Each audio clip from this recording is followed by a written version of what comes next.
I actually think my gift or my ability, if you will, is not specific to design, and I'll answer your question, but it has more to do with my ability to see something, understand the parts of that thing, and how they fit together and work.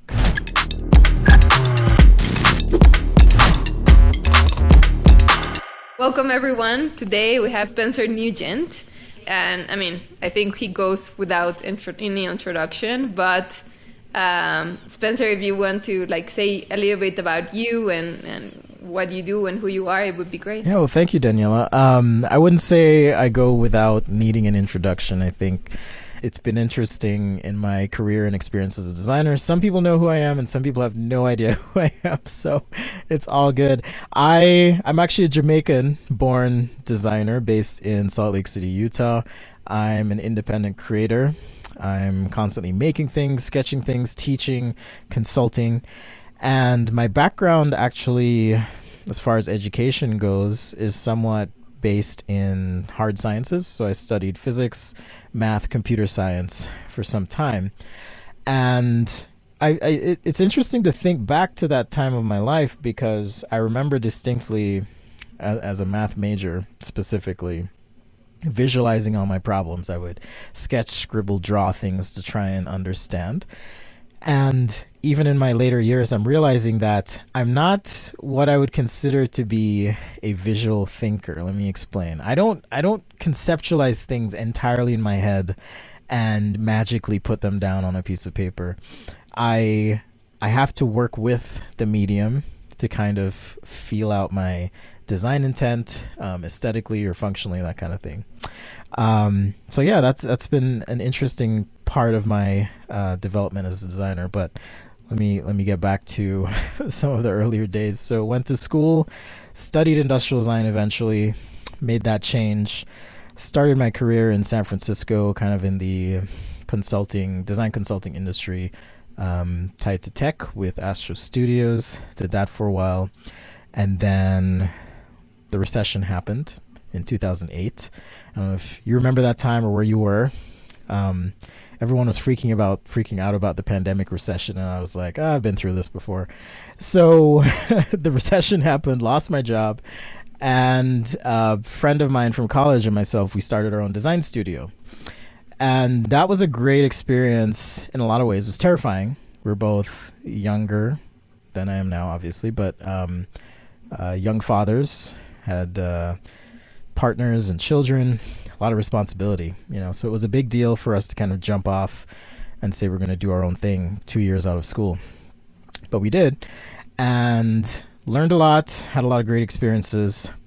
And at a certain point, it's kind of like, I like to think of it this way now anyways, like not any relationship, but some relationships kind of have a time limit, and you get to a point where you realize, hey, maybe we've grown as much as we can in this context, so it's time to move on. We're still good friends today, not a problem, but business-wise, there were some things missing that we needed, so we actually both went into the corporate world. He's at GoPro now. I was at a home security smart home company, did that for about 5 years.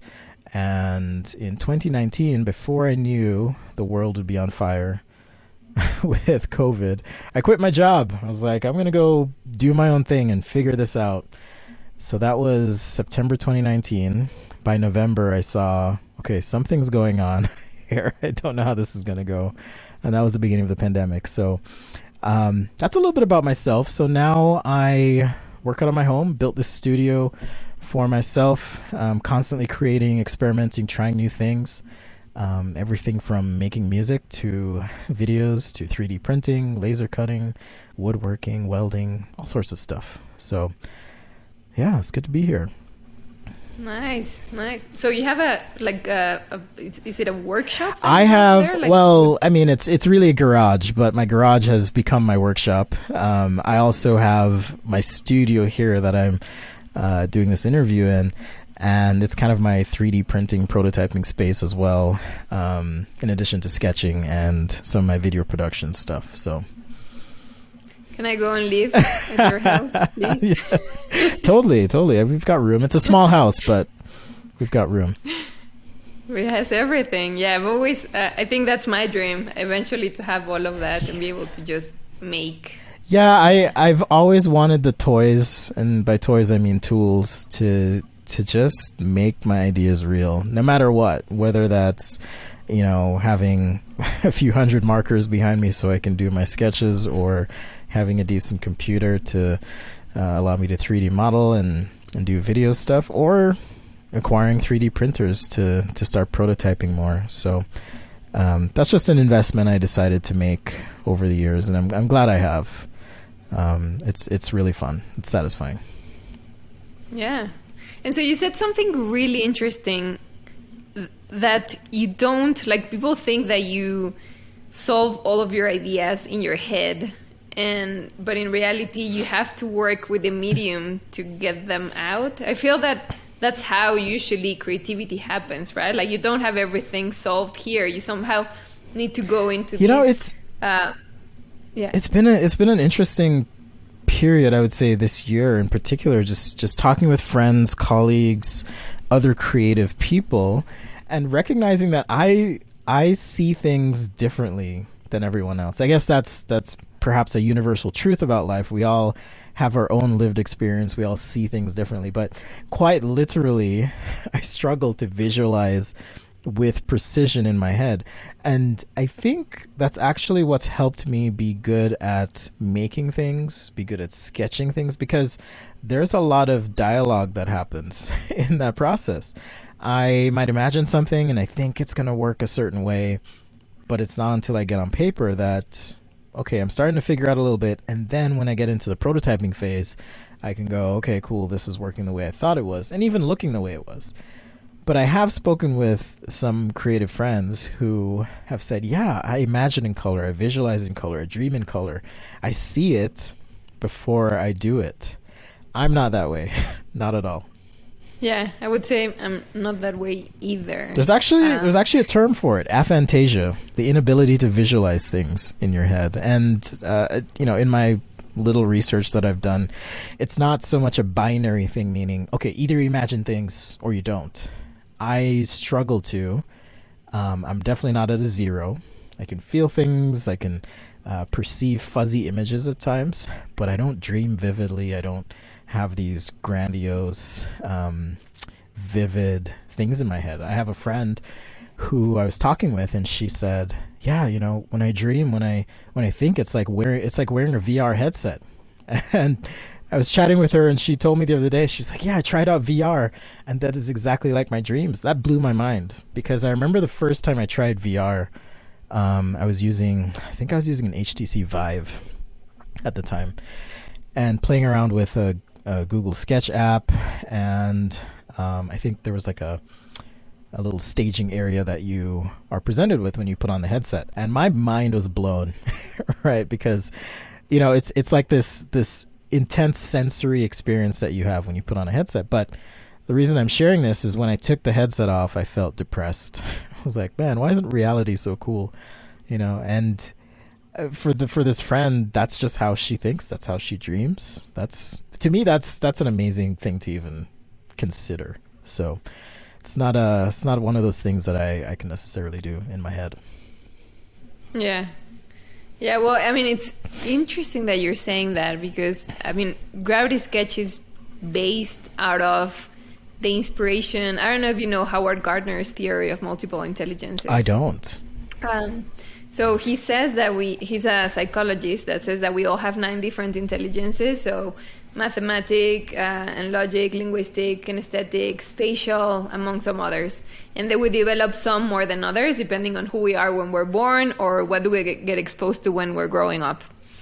And so people in the creative industries usually are really strong in spatial intelligence and not so strong in mathematics and linguistics. Interesting. Yeah. Math, like I was a boss at math. I absolutely loved it until I hit linear algebra and differential equations, and it wasn't as much fun. Oh yeah, differential equations. After calculus 2, I was like, this isn't as much fun as I remember. Yeah. So I made that change. Same happened to me. But yeah, I mean, like spatial, like using your brain to understand these kind of like images and shapes and turn them around and really imagine them is something that a lot of designers have. But it's interesting to hear that you are. Now that you mention it, it's a hard one to explain because in my conversations with friends, they're like, okay, so you can't imagine anything. I'm like, no, it's not like that. I just struggle a bit to see with exactness and precision things. But if I were to look at, and when I was going to college, they would give us aptitude tests to see, and I think tests our spatial ability. Okay, rotate this three-dimensional object in your head. Which of these options is that thing? I could do that. I could definitely do that. What I can't do is close my eyes and see something perfectly. But I can figure it out. You can figure it out. You can sketch it and start I can figure it out. Like unveiling it. That's right. And so what do you think about, I mean, your background is very different and you had to you went into design, you had to figure out how to use all of the different tools that we use as designers to communicate, right? Yes. Which in a way, if you think about it, I mean, those are the tools that we normally should be using as humans. Like we're visual beings, right? Like we have been sketching things and visually representing things since, the beginning of mankind. We use visual communication to understand our surroundings. Language and like spoken language is very, very new. So in a way, it's kind of like the way that we should be working, but at the same time, it stops like being natural and we just kind of like suddenly jump into this other way of communication and forget about it. People get scared about communicating visually. And so you had to learn all of that, right? Like you had to learn the tools for like visualizing and explaining what you had in your head. How was that process? Absolutely. And, listening to you and thanks for contextualizing this part of the discussion. It reminds me of conversations I've had with friends where they'll say, "Oh, you're so creative, you're so talented, you make drawing look so easy," and that's not really the case. I had to work really hard to develop the skills and tools that I have, and I think you're right in that there's a little bit of creativity in everyone. It's whether or not you want to invest in the time it takes to master those tools, and visual communication is as fundamental to the human experience as we perceive language to be. As you said, that's some of the ways that we've communicated, as you put it from the beginning of, I'm trying to remember the correct phrase here, but written history or common history. It goes as far back as that. So as for me, learning those tools, it was super challenging. I'm often asked about my skills, my abilities, my talents, how I do what I do. And, there's the compliments that go along with that. But I actually think my gift or my ability, if you will, is not specific to design. And I'll answer your question, but it has more to do with my ability to see something, understand the parts of that thing, and how they fit together and work. All right, and with drawing, with making something, with making music, which I've been doing in my spare time now, it's more about recognizing the patterns, recognizing the pieces, and then being able to use creativity. Once you have the aptitude, the right amount of skill, right? You've tried it enough, you understand how something works, then you can really fly. You want there to be a little bit of a challenge to enter that flow state. And so for me, it's been a process of breaking things down as it relates to sketching, in particular, visually, so that I can then draw those. I don't look at a product and think, okay, here's the overall shape and this is what it's going to be. I try to find the logic, the rhyme and reason in the object, its reason for being, but also why it looks the way it does. And when I figure that out, then it becomes a lot easier to visualize and communicate that out.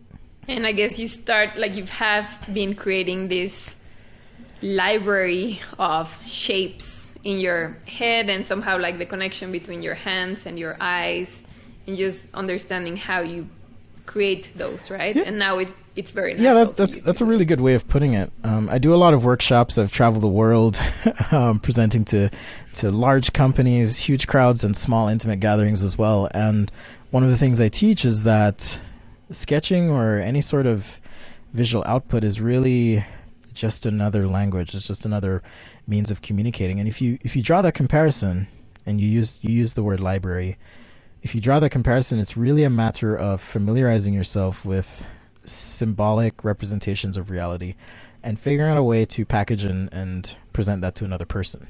Okay.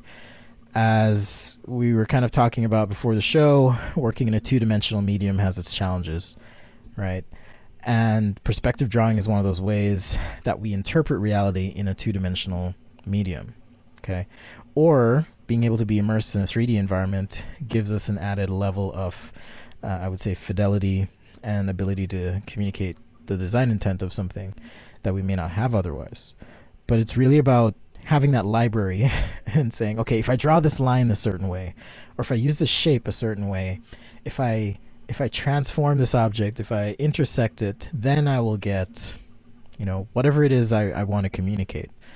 And by understanding those parts, it's a lot easier for me to interpret things, but also package and communicate that out to someone.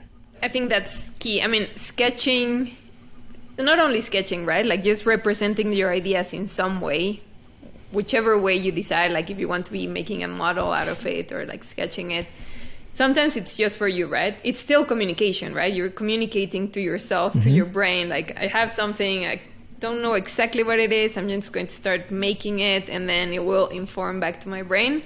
But ultimately, and the most kind of like used way of expression, or like the most used, the biggest use for sketches, or like for visually representing something, not just sketches, basically any model, is to communicate what you have in your head to somebody else, right? Yes. And to receive feedback. And as you said, sometimes that's a conversation with yourself. And that's actually a phrase I use, that in sketching, it's about having a conversation with yourself. Is this right? Is this representative of what I'm feeling about this solution I'm trying to create?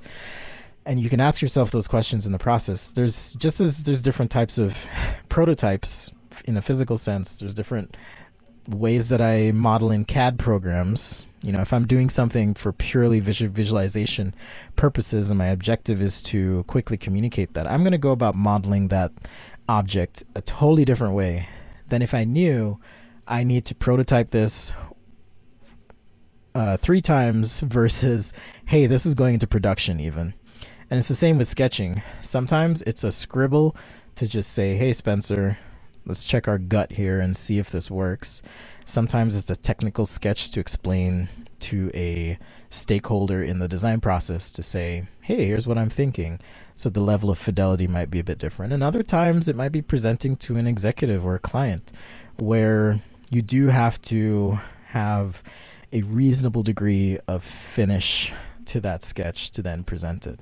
Because the scribble, to me, has a lot of information packed in that might be confusing to someone else. So knowing your audience can kind of inform how you go about the process. But ultimately, as you said, having that library of assets, if you will, or your visual vocabulary sharpened a bit, can help you communicate quicker and more effectively. What do you usually see like people stumble with when they're learning how to sketch? I mean, you mentioned you train a lot of people. Probably a lot of these people are not even designers. And so what do you see them struggle with? Oh man, I think, okay, so there's 2 sides to this. One is dealing with yourself. having the confidence to just do it. Don't talk yourself out of drawing something or trying to be visual because, oh, I'm not creative enough, I'm not talented enough. BS. Like just do it. Just do it. It's in doing that we discover and learn things about ourselves.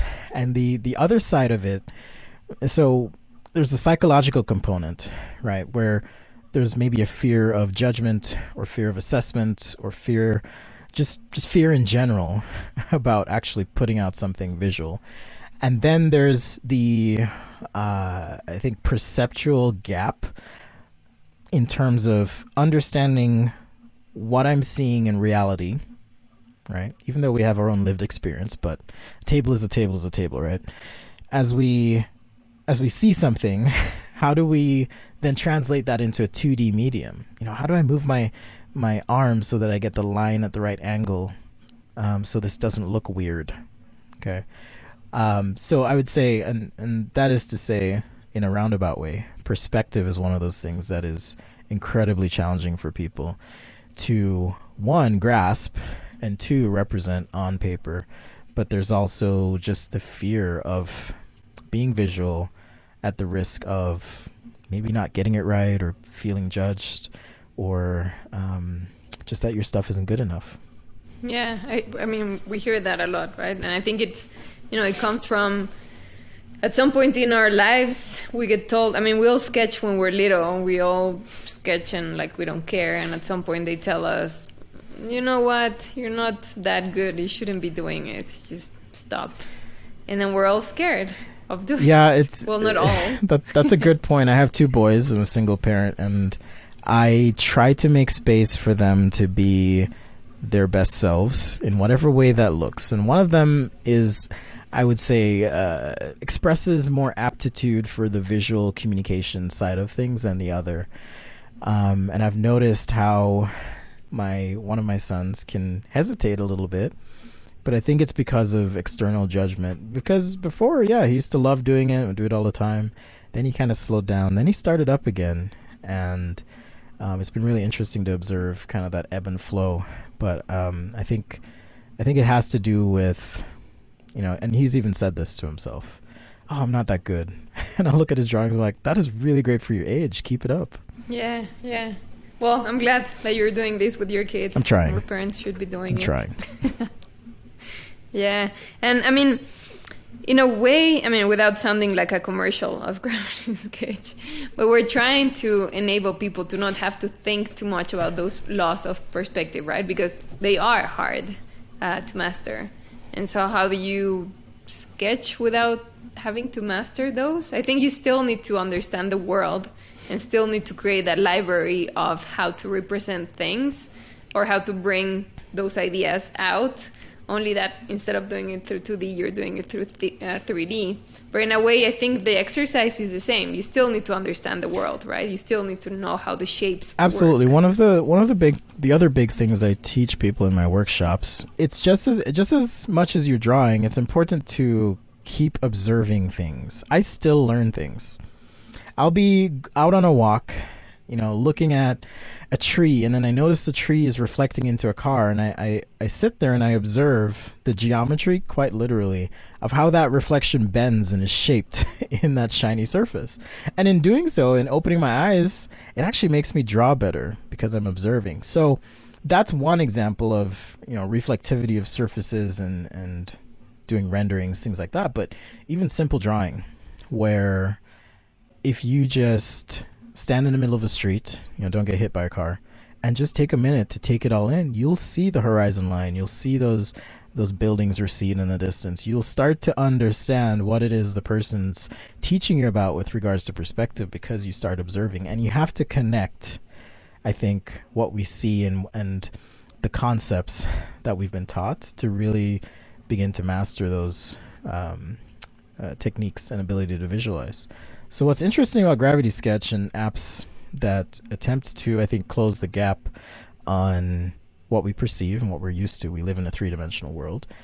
And the concept is that it reduces a bit of the friction in expressing that idea. I don't have to worry about necessarily in CAD, okay, I have to build this so that it looks like it's receding the further away it is from me. That just happens because it's in the app. It becomes more about, I think, spatial representation. How much space do I want this object to take up? Not, hey, how do I make it look like it's in perspective? Because it's already there. Yeah, and I think ultimately the goal is to design something to sketch. Well, I mean, if we're putting it in the context of designing something, right? Because you can visually communicate many other things. There's even like dancers even create little doodles to make annotations on how they're going to be, planning their dance moves and so on. But like specifically for industrial design, for product design, those are, in a way, everything that we have been speaking about, it's just our way of communication. But ultimately, the most important part is the actual design, right? So in a way, it's the same way as how we're having this conversation. I don't have to make a big effort to like bring the words out of my mouth, and like maybe a little bit because I'm speaking a different language than like my usual language, but like it's natural, right? We're just having a conversation. So ultimately, when you're representing something visually, when you're trying to make a product, that became second nature, or at least should become second nature. And the most important part should be, is it the right proportion? Is it kind of like a, well designed? Is it usable? And so on. Absolutely. Sometimes we think that designers are working solo, right? Like, you're working solo, and you have this tool to communicate, but then you have so many people around the process. You have people that don't know how to communicate visually. And so that's where like a bit of the friction still happens, and a lot of the problems during the process happen. Yeah, you make a really good point, and that is to say, so communication is one of my big things, verbal, visual, written, all of it. I love clear communication. I think a lot of the world's problems can be solved with clear communication. However, I haven't figured out the ultimate tool for removing ambiguity when it comes to design and communication. No matter how good you are at sketching something or CAD or whatever, it's going to take more than just that singular asset to really communicate your design intent. It's often a combination of my sketches, and here's some CAD, and here's a rendering, or here's a visualization, here's some research to back up the concept and the idea, or here's some additional ideas that my peers have contributed to this project. Now we have a more full, complete picture of what we're trying to do or say. So I think it's just one of those problems that's inherent to design, that I will always struggle to make sure that my intent is articulated across multiple stakeholders and throughout the process of that design. And so what are you working on right now, Spencer? What am I working on right now? That's a tough question. I'm working on a lot of things, as I kind of alluded to. I'm actually watching a 3D print right now. So I have a little prototyping side business that I run. I'm still consulting with a variety of clients, mostly studios at this point. Obviously, I can't divulge or discuss what that is, but a lot of storytelling as well as conceptual product design for consumer, and primarily in the area of consumer electronics right now. I am working on a book this year, actually, that's related to drawing. So I got tasked with, or not tasked, but had a publisher reach out. So that'll be coming later this year. That's all I'll say. I'm still teaching, still doing workshops, traveling. Well, not traveling so much now, doing broadcasts out of my studio here. And ultimately, I'm trying to find the right balance personally between design as a practice and art as a passion. So in my spare free time, I'm constantly creating artifacts. Spun up a little brand called 5050, 5050.design, if you want to check that out. And I'm focusing on fine home goods right now. And so that's kind of been one of my little passion projects. So doing a lot of things. Oh, and making music. I'm making just chill beats right now, just exploring, experimenting. I picked up this device called an MPC Live. So it's like you can almost think of it like a laptop that, let's say it's running some audio processing app, but all the interface for the app manifests itself as buttons on the device. It's incredibly complicated. It's taken me about a year to learn to use it, and I finally feel like I'm hitting my stride. So just a lot of chill, lo-fi, ambient beats is what I like to make, because that's what I like to listen to. So a year? About a year, yeah. Just because it's so complicated. Imagine if everything on your laptop screen, right, your drop-down menus, your buttons, toggles, all of that were physical buttons. That's what it's like. That's crazy. I mean, I've always seen these kind of like music making Exactly. Slides, interfaces. knobs, It's toggles. There's weird things on the device. If you look it up or if you ever see one, you'll appreciate this. But imagine a volume knob. Do you remember old radios, TVs with knobs? Maybe I'm showing my age here, but imagine having a knob that is also capacitive touch sensitive. And this is literally on the device. You touch the knob, something happens on the screen, and you're like, whoa, it's actually capacitive touch. But this button doesn't click, but another button will click, or have clicks as you turn it versus, having the knob that is capacitive touch. There's drum pads on the device that are pressure sensitive as well and velocity sensitive. So it's really, really fascinating device. So if you want to leave something for the audience, something inspiring to say, something that you want kind of like a bit of an advice. Oh man, something inspiring. I would say take my own advice. Put something out there. If you're curious or if you're confidently creative, even if you're unsure of yourself, put something out there. And if you want to get better at it, keep at it, keep doing it. And you will see the results eventually. Be open to learning, be open to feedback. Don't let the haters stop you. I've been at this for, over 15 years. And in those 15 plus years, I've had people call me names. I've had people say I'm no talent. I've had all sorts of negative things come my way. And I could have easily given up and said, you know what, this isn't for me.